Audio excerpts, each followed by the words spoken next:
your daddy and investment life bring you freedom of financial. Hello everyone. Today, the Nasdaq index opened high but closed lower, and the overall stock market still lacks a clear direction. US President Trump has called together leaders from various countries, hoping to discuss how to respond to China's dominant position in rare earth resources and related trade policies. In my opinion, the effectiveness of this meeting will be quite limited because each country has its own demand for rare earths. Not all countries are highly dependent on it. The main demand comes from countries involved in automobile manufacturing and the military sector, such as the US and EU member states. In fact, these countries can reach agreements with China through bilateral negotiations. So, even though Trump has called on everyone to attend, the overall impact of this event is unlikely to be too significant. It's serious.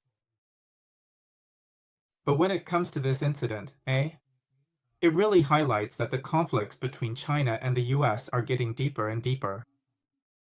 As for tariffs and export control issues, in the short term, they're hard to resolve. There might be some temporary, small-scale agreements, like extending certain exemption clauses, but a comprehensive agreement is impossible. Under these shadows, the stock market continues to fluctuate with high opens and low closes, and investors tend to wait for concrete news before making a move. However, some growth stocks that had risen too much have already started to pull back significantly. Among recent AI concept stocks and A-shares, small and mid-cap companies' share prices have dropped 20% from their highs. In these situations, I suggest investors not act rashly and reduce positions. Keep at least 20 to 30% of your portfolio in cash. If unexpected events occur, like deterioration in China-US trade relations, you'll be prepared. Debt crisis at small banks. So, what about today? There are some small regional banks that have been reported to be involved in fraudulent activities. Will this trigger a chain reaction? We'll have to keep watching. For now, political events have not yet caused any major adjustments or recession in the US economy. And the stock market has only dropped by about 2 to 3% recently. But if recession signals appear, for example, if the unemployment rate keeps rising and goes above 5%, or if the manufacturing PMI index stays below 50, then at that point, a recession might be triggered. I'll keep updating everyone with the latest news. So, today's topic will continue from yesterday's discussion, which is about how to find a stock that can stand undefeated. So, even if there are short-term fluctuations, there are still companies that can achieve steady long-term growth. Now, before we talk about how to find these kinds of companies, I want to share a story. Everyone knows Warren Buffett, right? Actually, even Buffett himself has felt discouraged before. In the 1970s, Buffett was really disheartened because he couldn't find any undervalued cigar butt stocks at the time. That means stocks that are cheap but still have some leftover value, like picking up a cigar but off the ground and getting a quick profit. But because of the market volatility in the 1970s, he just couldn't find them. Yeah, he just couldn't find any high-value stocks. It got even easier. He could only pick up cheap stocks, and he even made it clear at the shareholders' meeting that he wanted to close his own fund. At that point, his old friend Monga stepped in and advised him, saying, sometimes, even though a company's current stock price is higher than its asset value, it might look ridiculously expensive, but its growth potential could be unlimited. For example, there's a candy company called C's Candy, which was exactly what Monga recommended to him. In the 1970s, when the US economy started booming and household incomes were rising, more and more parents could afford to buy candy for their kids.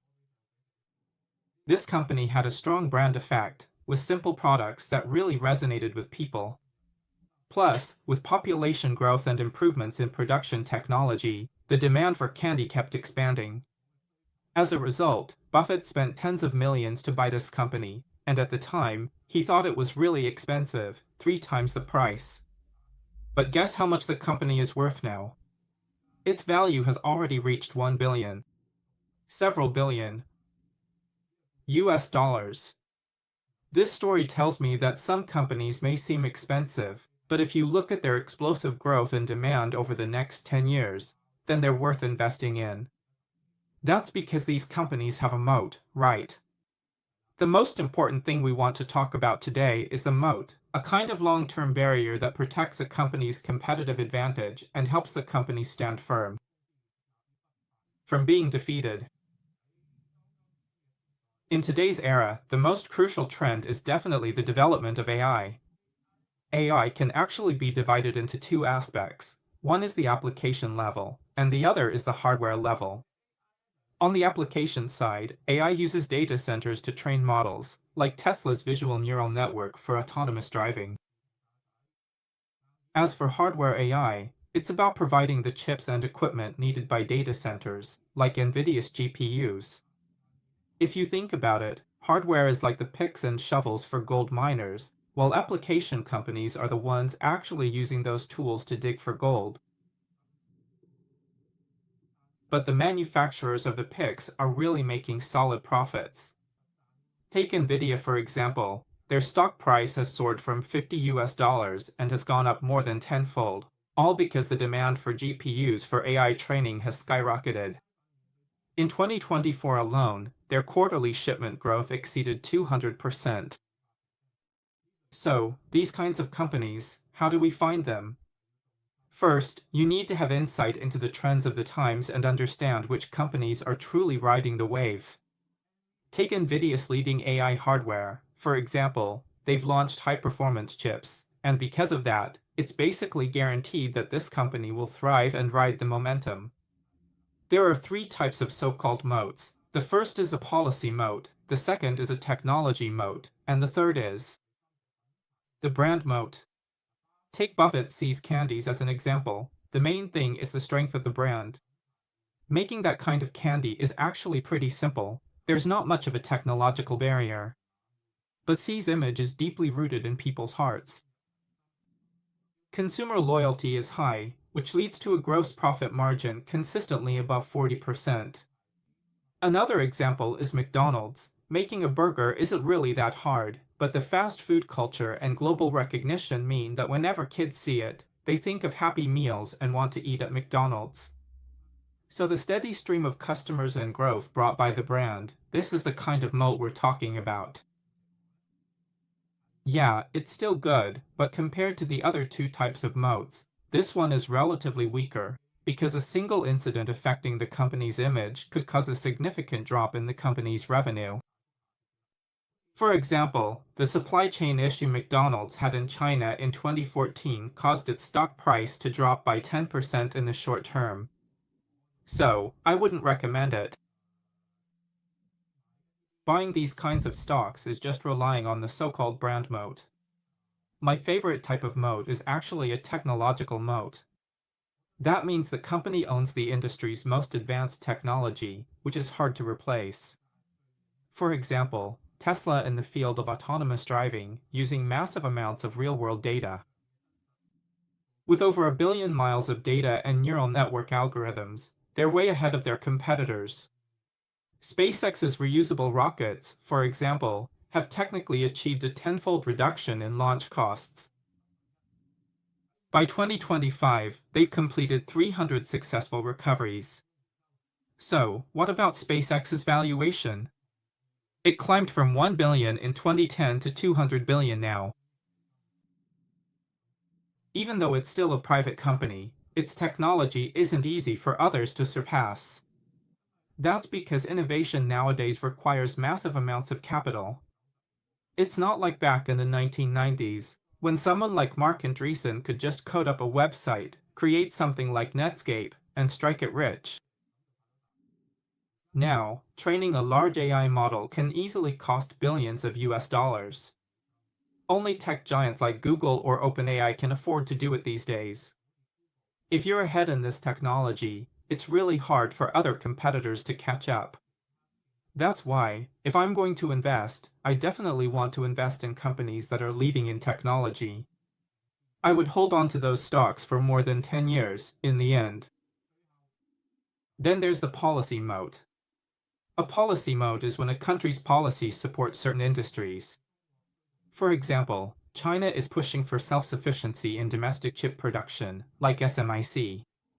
Its stock price has gone up 50% in the past few months because of government subsidies and preferential orders. This kind of moat is actually the most reliable, because once a policy is implemented, it usually happens in stages and is not easy to reverse. Or like the US CHIPS Act, which gave Intel $52 billion in aid. This has strengthened and reinforced their manufacturing advantage. That's why Intel's stock price has rebounded significantly in a short period of time. To sum up, my top pick for the first moat is a technological moat, like the stocks of NVIDIA or Tesla. The second is a policy moat, like SMIC. Third is a brand moat, like Coca-Cola. Next, In the next segment, I'll share my investment list, as well as which stocks I think are worth holding for more than 10 years. Please subscribe and follow New York Daddy Investment.